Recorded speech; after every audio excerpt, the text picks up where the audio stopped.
ja mul on suur au ja rõõm kutsuda lavale meie järgmine esineja Arvo Tuvike. Ja aplaus Arvo. Ja Arvo puhul on väga meeldiv mainida, et ta on Eesti Maaüli kaasprofessor ja kalateadlane, kes on pühendunud mageveekalade ökoloogia uurimisele ning on pälvinud tunnustuse teaduse populariseerimise eest. Ta on osalenud põhjalikes limnoloogilistes uuringutes Kahala järve vee kvaliteedi ja kalastiku kohta, aidates selgitada selle järve sobivust kalade elupaigaks. Tuvikene on kirjutanud ka populaarse raamatu Kalade saladused, kus ta avab kalade käitumist, meeli ja kohastumisi muutuvate keskkonnatingimuste valguses. Ja Arvo Tuvikese põhjalikud teadmised ja selgitused annavad seminaril täna meil külastajatele hea asjatundlik ülevaate Kahala järve bioloogilisest mitmekesisusest ja kalade tervisest. Nii et palun Arvo. Aitäh hea tutvustuse eest ja suur tänu kutsumast. Ja mul on ka kaasautor Peet Krause, kes on väga hea Eesti väikejärvede kalastikutundja. Ja mina ise tulen sellisest asutusest nagu Eesti Maaülikoolile kuuluvast limnoloogikeskusest, nii et kui sinna kanti pole sattunud, tulge seal meil väga ilus muuseum seal ja see on siis Võrtsäärve ääres, nii et see järv on Võrtsäär siin. Aga minu kokkupuuted Kahalaga hakkavad kuskil 2000 tihedamad kokkupuuted aastast 2004-2005 ja seal näete, on härra Mati Konton väga hea sõber, kellega alati kalateadlased, kui tulevad järve uurima, siis nad peavad kuidagi pääsema järvele. Ja siis Mati oli igatahes väga vastutulelik, lahke ja aitas nii paatide kui tööjõuga. Näete, me siin püüame kala järvel spetsiaalsete teadusvõrkudega ja seal on ka Lahemaa mees, teine paadis, kolmasega olen mina seal. See on Raul Rätsep, see Lahemaa mees seal. Aga lähme siis edasi, et natuke taustaks, et Kahala järve võib pidada selliseks Eesti tüüpiliseks linaski järveks ja ta on siis nagu väga pikka aega siin selline sellesse kategooriasse kuuluv ja siin on siis toodud mõned sellised sarnased järved võrdluseks. Neid iseloomustab selline, nad on madalad, hästi läbisoojenevad, väikese veevahetusega, põhi on kaetud siis kas muda või mudakiht on kaetud enamasti sellise taimemattidega, nii et väga tihti nad on väga head kalajärved, aga nende aeg-ajad selliseks murekohaks on väga madal hapnikusisaldus. Aga ma lähen ka nüüd natuke ajalukku tagasi ja näitan teile ka, et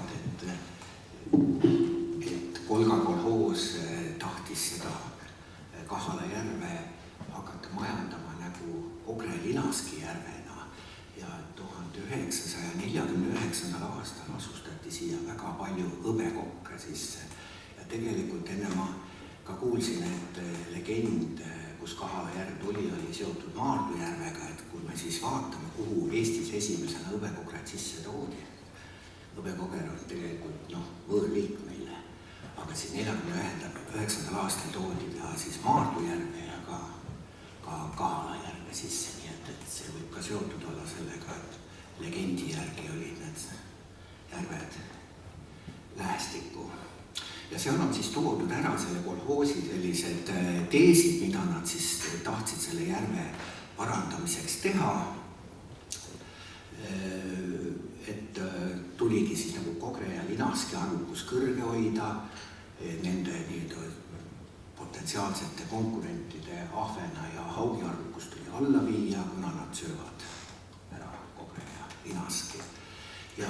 Ja siis plaaniti, ma ei tea, kas seda tehti, aga kiirekasuliste linaskite selliste nii-öelda verevärskendust taheti teha, selle kohta andmed puuduvad, kas need toodi sisse, aga ilmselt ka toodi, aga siis ka seal oli see veetaseme regulaatori küsimus, et see peaks vett pidama, et hoida siis järv ära aega õmmusele jäämisest, neid ette rutates see järv enam-vähem õnneks viimasel ajal pole jäänud, aga kuskil korra 10 aasta jooksul jääb tõsise hapnikud puuduse tõttu õmmusele. Ma lihtsalt panen siin hoopis, algus võib teile jääda mulje, et sellega ei ole üldse selle slaidil ei ole tänase ettekandega midagi pistmist, aga vaadake, need on maailmas kõige rohkem kasvatatavad kalad ja vaadake, mitmendal kohal on koger ja hõbekoger, nii et tegelikult on ta ikkagi maailma mastaabis väga tähtis kala. Kuigi meie Eesti inimest ilmselt seda kokre väga sööma suures koguses ei pane. Aga see selleks.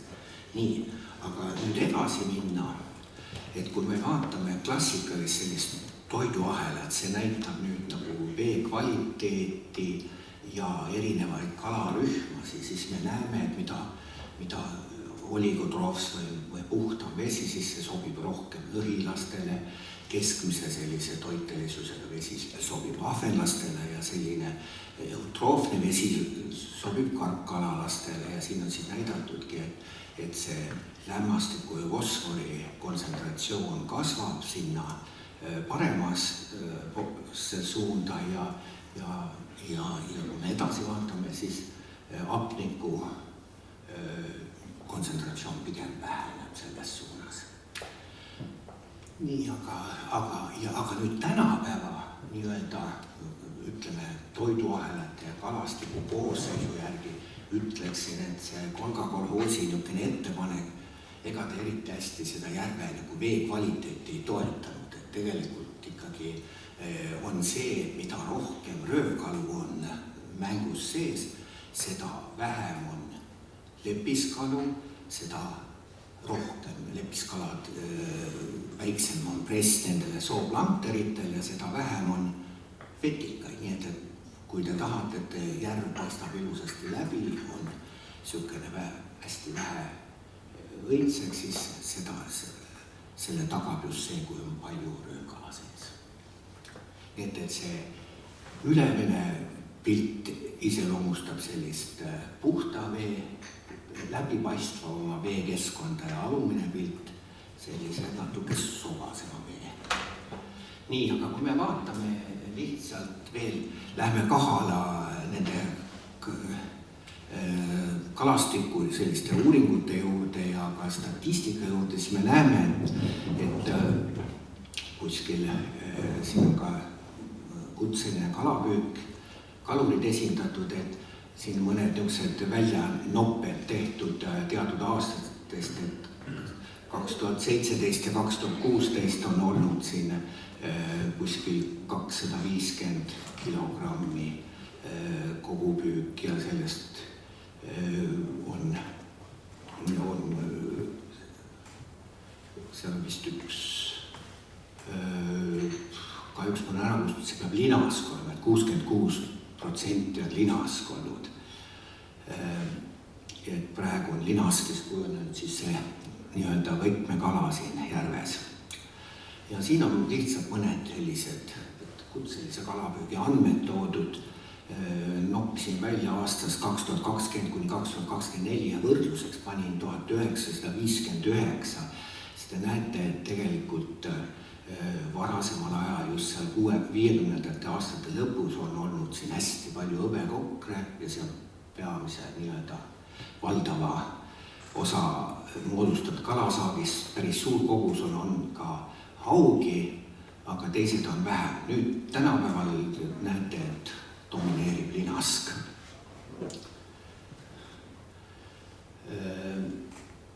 Siin toimub ka harrastuslik nakkevõrgupüük ja näiteks 2020. aastal kuskil umbes 175 kilogrammi püüti kala, sellest oli loomulikult peamiselt siis linask, aga siin võrdluseks mõned sellised natuke suuremad järved, kus on ja palju sügavamad järved, et näha on, et selline harrastuslik võrgupüük annab siin Saadjärvel ja Aheru järvel kuskil, ütleme, aastas kuskil 1 tonni. Nii, siin jälle seesama pilt, paneme võrke ja ma näitan teile natuke neid meie meetodeid, et millega need on sellised sektsioonvõrgud, mida me kasutame teaduspüükidel ja see idee on selles, et esiteks siin on hästi palju silmasuurusi, need numbrid näitavad seal millimeetrites ja kui me ühel järvel saame näiteks 2 kilo kala selle võrgu kohta ja teises järves saame 4 kilo kala, siis seal teises järves ongi kala 2 korda rohkem, et sellised on need siis need meetodid ja siin nüüd viimased, siin on teaduspüükides toodud ja siin on need lühendid sees, nagu see VPUE, see näitab, et mitu grammi kala selle ühe võrgu kohta saadakse ütleme öö jooksul, et siin on näha, et kuskil peaaegu 5 kilogrammi ja see on selles mõttes, kui teile nüüd panna see sellesse võrdlusesse, siis Eesti, kui me hästi palju järgi võtame, kus me oleme uuringuid teinud, siis see keskmine järvede peal on kuskil 1,5 kilogrammi. Nii et siin on headel aastatel on vaata, et 3 korda rohkem kala kui Eesti keskmine ja kui nüüd veel täpsemaks minna, teid võib huvitada, et kui palju see siis hektaril kalu on. Et korrutage see arv 0,15 läbi, siis te saate selle kilogrammides hektari kohta. Samas see 2011 oli just enne, kui tuli seal 2011-2014 oli üks suur jälle ummuksele jäämine, siis loomulikult biomassid langevad, aga ma näitan pärast teile, tegelikult taastub siin Kahala järves see biomass üpris kiiresti. Nii, kõige viimasemad andmed on siin nüüd näha, et 2020. aastal oli see VPUE on see samane, see NPUE on kala tükkide arv, mitu tükki, mitu isendit võrgu kohta, nii et siin on näha, et 2020. on olnud see natuke madalam kui 2024. Nii et need on nüüd niisugused viimased põhjalikumad andmed ja kui me vaatame, mis kalaliigid siin on, ega need kalaliigid siin väga palju ei varieeru, neid on siin kuskil 7 liiki, domineerib loomulikult arvuliselt ja biomassid, mitte isegi arvuliselt, vaid biomassid domineerib linas, aga selles järves on ka väga palju ahvenat, aga ta ei kasva väga suureks ja teine asi see, et haug ka kipub nagu mitte väga suureks kasvama ja siin üks võimalik seletus on see, et ikkagi tal on nagu ikka röövkaladel alati harrastuskalurite press kõvem peal. Ja et nii palju seal sulgudes, et muidu oli see ülikoolide käes see seire, nüüd ajalooliselt natuke aega tagasi läks see seire Eesti Keskkonnauuringute Keskuse kätte, nii et nüüd edaspidi andmeid pigem küsida sealt. Aga natuke seoses sellega, et Kahala järv jääb aeg-ajalt hapnikupuudusesse, ma nagu valgustan natuke sellisest vaatevinklist, et miks siin need kalad elavad, miks nad nii vastupidavad on, eriti mõned nendest. Ja siin on lihtsalt nimetatud, ega siin ka kõiki aastad ei ole, kus järv on ummuksele jäänud, aga ma toon näiteks selle sama 39. aasta, kus jääpaksus oli 75 sentimeetrit ja kui te mäletate, siis järve keskmine sügavus on umbes 0,9 meetrit, 9 sentimeetrit, ega seal siis väga palju vett alla ei jää selle keskmise sügavuse puhul. Mina olen hästi põhjalikult siin Kahala kandis just seal 2004., 2005., 2006. aastal tegutsenud, et siis aga hiljem olen ka nagu ennast kursis hoidnud enam-vähem siin toimub. Nii, natuke teile sugust tausta, et mõista, kui raskete probleemides kalad võivad vahepeal olla, on see, et näiteks kui me võrdleme, kui palju kaladel on hapnikku kätte saada, siis normaaltingimustel neil on ainult 3% hapnikku kasutada võrreldes sellega, mida meie siin ruumis hingame või väljas.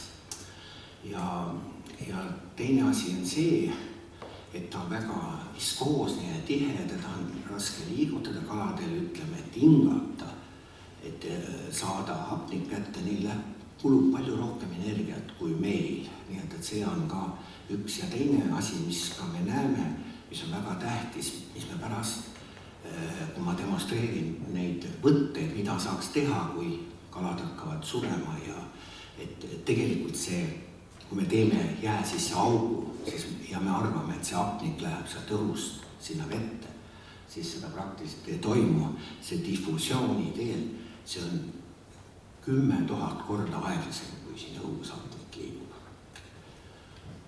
No ma näitan teile ühte kala, kes siin elab ja tema sugulane, need on siis koger ja see tegelikult on väike hõbekoger, aga kuldkoger ka. Need on kõige vastupidavamad kalad siin järves.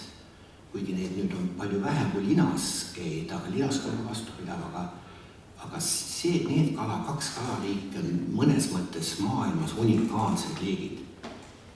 Need kalad, kui neil on piisavalt energiat kogutud maksa glükoosile, glükogeenina, nemad võivad päris mitu kuud elada talvel ilma hapnikuta, täitsa hapnik võib 0 olla. Ja nad lagundavad, nendel on niisugune energia saamise mehhanism, lagundab nii nagu, ütleme, vein käärib. Ja naljakas on see, et nende see laguprodukt on piiritus, etanool. Aga nüüd soovitus, ärge koju tiike mingi kaevama, ega te väga kanget alkoholi sellega ei tee. Aga põhimõttes koged siis eritavad läbi lõpuste piiritusvette. Ja nad nii kaua, kui neil seda energiat seal maksas on, nii kaua nad saavad elada. Et see on see põhjus. No linask on ka väga vastupidav, aga temal seda võimet ei ole. Selles mõttes on mõnel troopilisel kalal ka väga vähe, Amazonasel, aga need on siis nii-öelda hapniku vastupidavuse suhtes sisuliselt maailmarekordi omanikud. No ma näitan veel mõnda vastupidavat kala. No see on Pingerjas.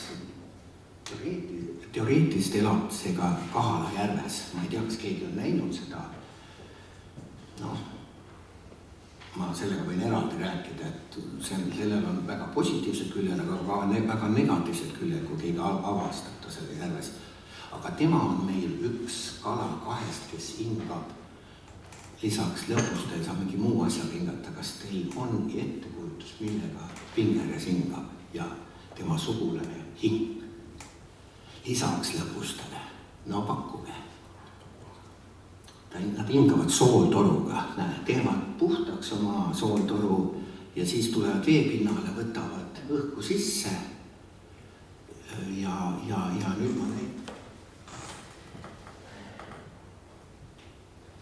Vaadake sealt vasakust nurgast Pingerjas läheb üles hingama ja võtab veed ja vana õhu peeretab alt välja. Ma panen korra uuesti.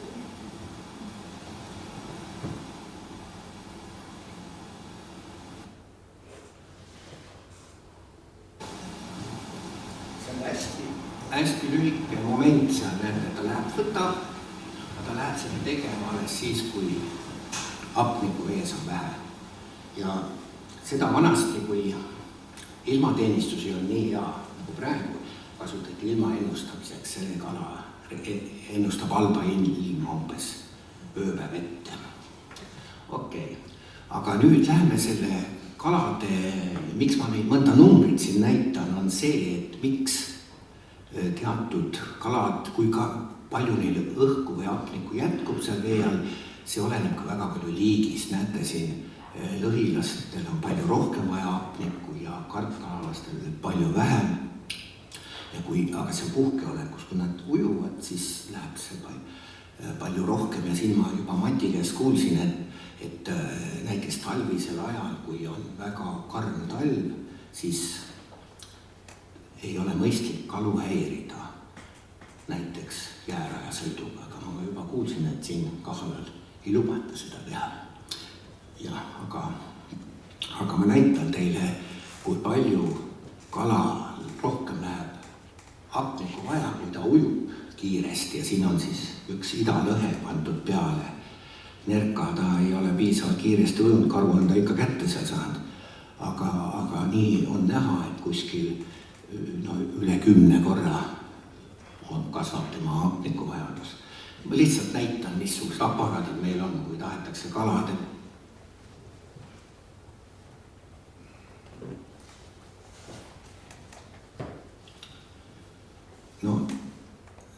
Need värvid on hiljem pandud sinna peale, need ei ole päris kala peale pandud, aga sellega näiteks saab määrata erinevat ujumiskiirust juures, kui palju kala hapnikku tarbib. Aga siin on palju teksti, aga ma näitan teile, mida kalad teevad, kui hapnik hakkab vees ära kaduma. Ja siin on pikk tekst, aga ütleme siiski, et põhiliselt nad hakkavad energiat kokku hoidma, kasutavad ainult seal energiat, kus neid seda vaja on.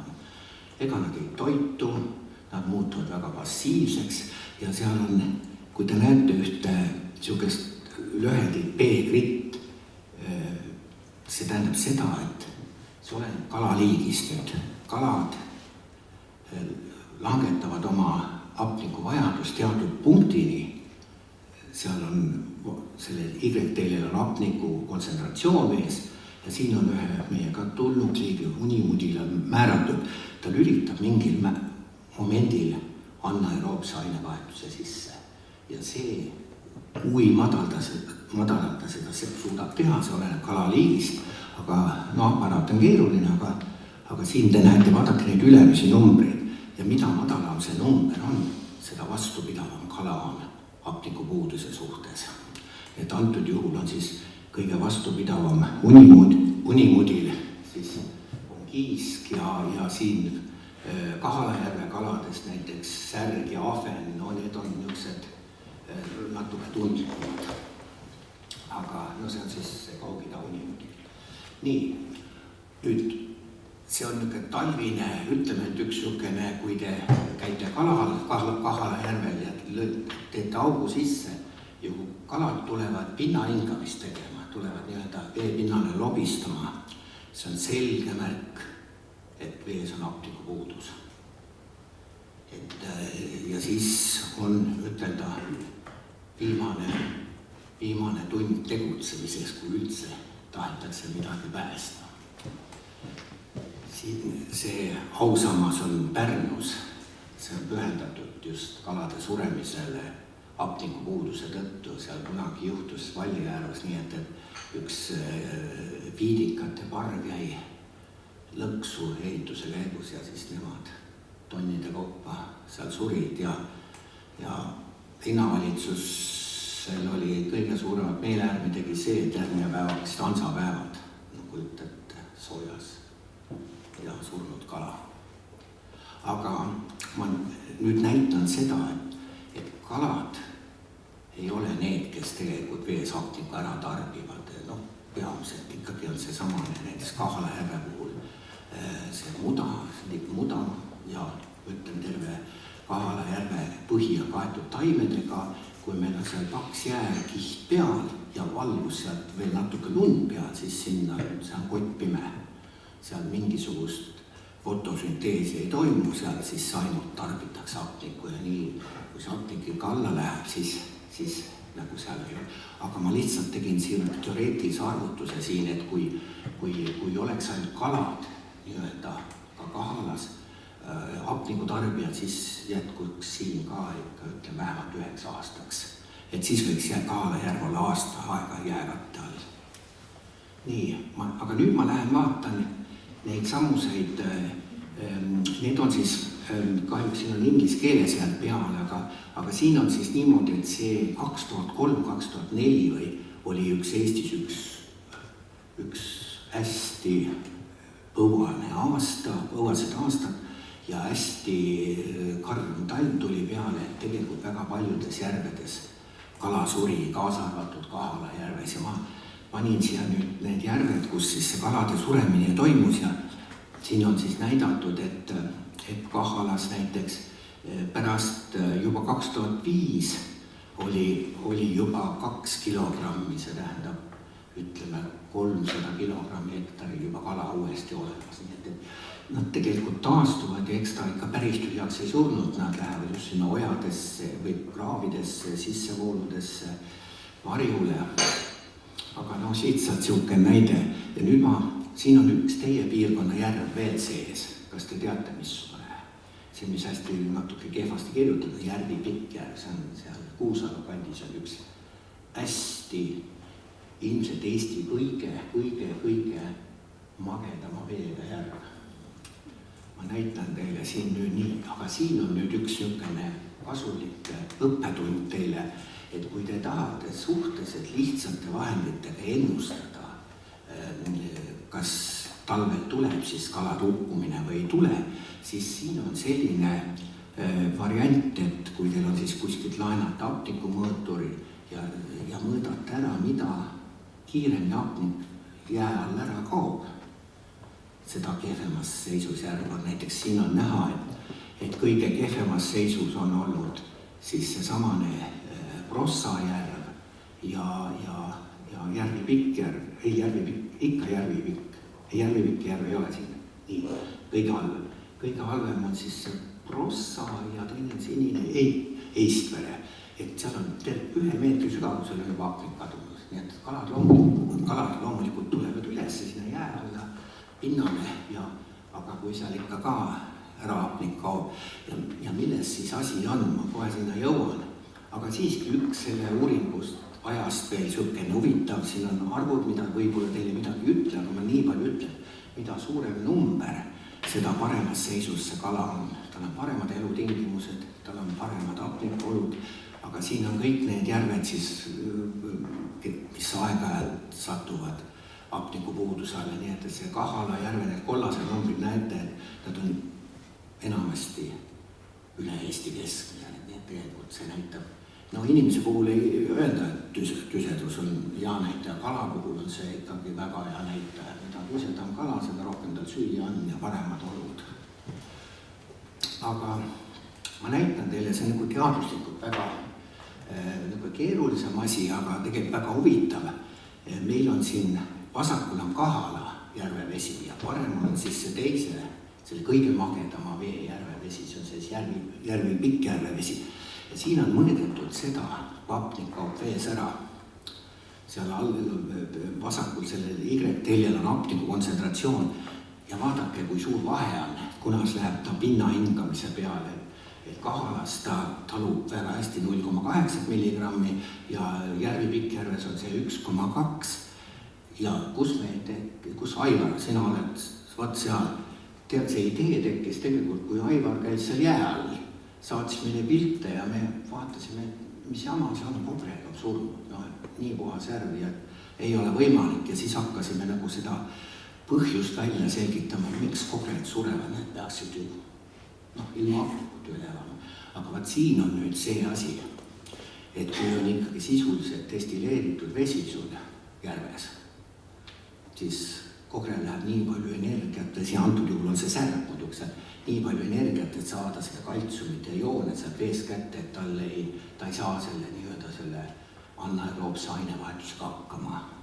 See on ka üks põhjus, miks näiteks kalad ei ela väga kõrgetes liustike järvedes kuskil üle 4000 meetri. Nii, no siin on need elektrijuhtimused toodud, veekarendused sisuliselt, see on siis Kahala järv ja väga ilus järv, näete, kui te võtate vihmavee, siis see vihmaveel on umbes 30 mikrosiimensit sentimeetri kohta. Nii, aga nüüd, kui palju mul aega on mõni minut veel või? Ja, et ma näitan nüüd, et mida annaks teha, kui te näete sellist pilti, teete jääb siis augu ja kalad on nii-öelda surnud või hakkavad surema. Et siin on siis üks paar sõnumit, et mida ma näitan, need on mõned vanad fotod, nii vana autos ilmselt ei ole nähagi, kui siin peal tuleb, aga ikkagi ma annan mõned ideed, no vaadake, siin on Päästeameti auto või ta pumpab ühest august vett teise augu. No, ma ütleks, et see ei ole hea idee, kui kalad on juba nii-öelda meelemärkuseta suremas, nad on sisuliselt meelemärkuseta. Siis igasugune veekihtide segamine sa pigem pesed neile ilma hapnikuta veekihi peale, ma näitan, et kui üldse midagi teha, siis on vaat see on hea idee, et te pihustate vee vastu taevast ja augud ei tohiks seal samas kohas olla, et see kuskil võib-olla mingi 30-40 meetrit voolab see vesi ja siis on see küllastunud hapnikuga ja teine asi on see, et ta ei sega neid veekihte, kuna see on siis teine. No see on, seda ei ole mõtet teha, see kalad ei leia seda kohta ülesse. Aga mis on, mida me oleme teinud ja mis aeg-ajalt töötab, mis on suhteliselt odav võte, et kui on korralik jää ja mis paistab läbi, siis ja kindlasti peate kindel olema, et buldooser ei vaju läbi jää, et lükkate lume ära, kuigi sealt mingi 5% läheb võib-olla valgust läbi, aga see on piisav, et paneb seal vetika hapnikku tootma, aga siis see jää ei tohiks selline olla, siuke marmelaadi kihistunud. Nii, no tänapäeva moodsad asjad on sellised, aga kahjuks tahab see natuke sügavamat järve saada. Ja noh, mis me siin odavaid võtteid, kallid võtteid on loomulikult, nagu siin on tehtud projekte muda eemaldamiseks ja aga siin on mõned toodud, et sissevoolude puhastamine, kus kalad saaksid nagu minna peitu või vähemalt siis kui on võimalik, et alati see hapnikupuudus tekib pigem vastu märtsis või niimoodi või võib-olla veebruari lõpus, et siis ei ole võib-olla nii ilmad ka enam ilmad, et siis sissevoolude nagu jää eemaldamine. Aga siin selle kahala puhul on teada, et vanasti need kuivenduskraavid juhiti kõik väljavoolu, et siin tegelikult ilmselt mõne kraavi juhtimine väljavoolu asemel hoopis sissevoolu oleks ka, suurendaks veevahetust. Ja ma tean ka seda, et siin see tamm, mis on siin tehtud, et see nagu, mis tegelikult peaks kaitsma vette valgumist põldudele, et see lekib. Aga ma näitan teile nüüd siukseid paar huvitavat asja, mis ka võtavad energiat ja võib-olla natuke kalameestele infot, et siin on üks siukene kobred söövad siin praegu ja ühe momendi nad tunnevad ühte lõhna ja vaadake, mis nendega juhtub. Nad lähevad paanikasse, nad kogunevad tihedasse parve. Ma esialgu ei ütle, mis asi see on, aga vaadake, nüüd varsti juhtub ja siis nad ei toitu enam üldse. See, oot nüüd, nad lähevad tihedasse parve ja see on puhtalt ühte lõhna tunne. Ja selleks, et aru saada, mis lõhna tunnevad, on vaadake, kobre nahas see kehtib ainult karkalaste puhul, see ei käi ei augide ja ahvenatiga lõhede korell, et seal on nii, et sellest valgetest, mis on valgeks värvitud, nendest alarmaine rakkudest lekib välja ühte alarmainet ja see signaliseerib teistele kaladele, et oht on lähedal. Sellele kalale assotsieerub see, et nüüd on haug lähedal, et haug on teda ammustanud, ühte ammustanud, see on ka niisugune, see on tegelikult pigem mitte seotud nüüd selle hapnikupuudusega, aga see on nüüd, kui te tahate, et te ei peleta oma kalaõnne ära, siis te peate väga ettevaatlikult võtma, kui te tahate kala tagasi vette lasta, et siis võtad selle võimalikult vähe vigastate tema nahka, muidu on teil natukeseks ajaks unustada kalapüük ära, vähemalt samade liikide või sugulasliikide. Nii, no vaadake, ja teine asi on see, et kui seda auge on palju vees, siis kobred kasvavad selliseks kõrgeks ja kui on vähe, siis on nad niisugused saledad. No arvataksegi, et see on kasulik kasvada kõrgeks, et augil on teda raskem alla neelata.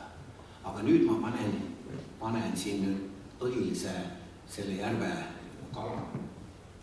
Demonstreerin, et kalad ei ole tummad.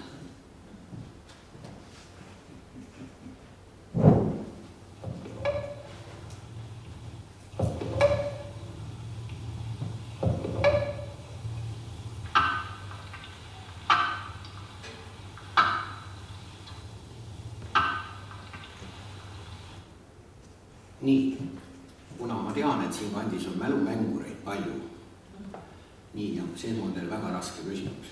Nii, meil on üks looduslikult mürgine kala, mille abil on võidetud Nobeli audid. Pakkuge see kala liik välja ja kui te pakute ka välja, mis sellega avastate, siis on väga paha. No kas te kalaliigi ütlete? Ma annan vihje. See on selle aasta kala. Ja ma ütlen teise vihje. Seda on Kahala järve asustatud. Mitte viimasel ajal. Täpselt, õige vastus on Hangeras. Ja vaadake, Hangera veri on mürgine.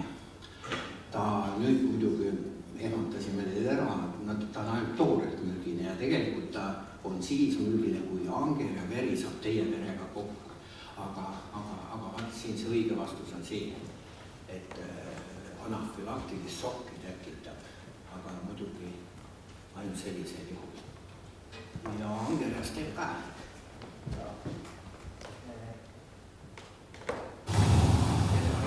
Selle võiks kuskile Päästeametile maha võinud selle heli. Aga nad ei ole mulle pakkumist teinud.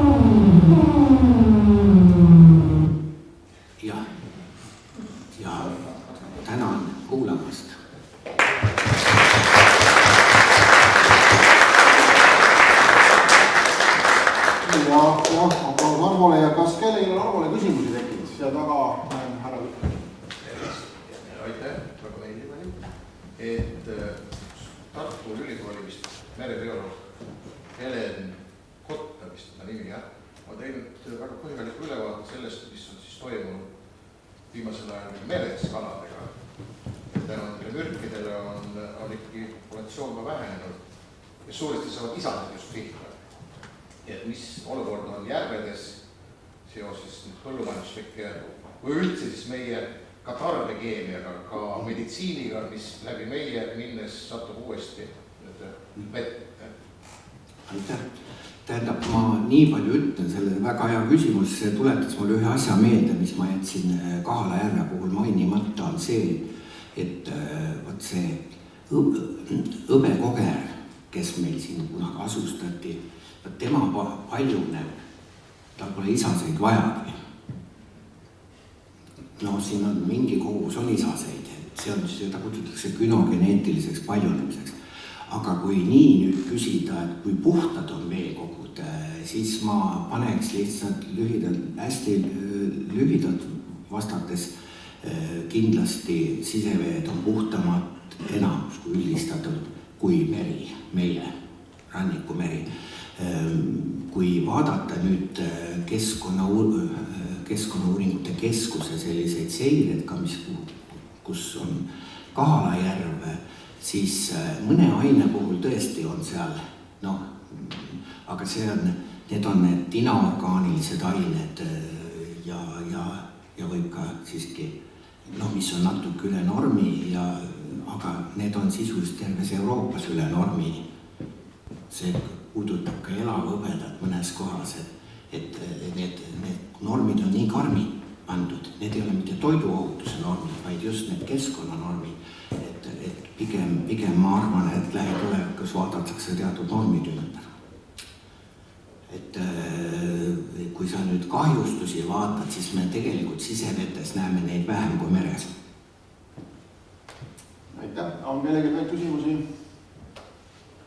Mina kui ka niisuguse harrastuskalastajana küsiks, et kas õhurõhk ka kuidagi määrab siis kalade käitumist? Ta määrab niimoodi, et kaladel meeldib, ütleme, kui sa tahad, võtad, et sa lähed kalale ja sa tahad, et saapaks suur, siis kaladele meeldib ka stabiilsus. Et kui ilm läheb halvemast paremuse poole või paremuselt halvemuse poole, need on kehvemad ajad. Aga samas jälle mõnel ajal näiteks teatud kalaliikidega see õhurõhk, kui ta on seotud näiteks madalrõhkkonnaga ja suurte vihmasadudega, siis vahel peseta jälle toitu sisse veekoguses, nad on toidu peal väljas. Et ütleme, see oleneb liigiti, aga ütleme, kaladele meeldib stabiilsed olud. Suur tänu ja on veel kellegi küsimusi? Siis aplaus. Ja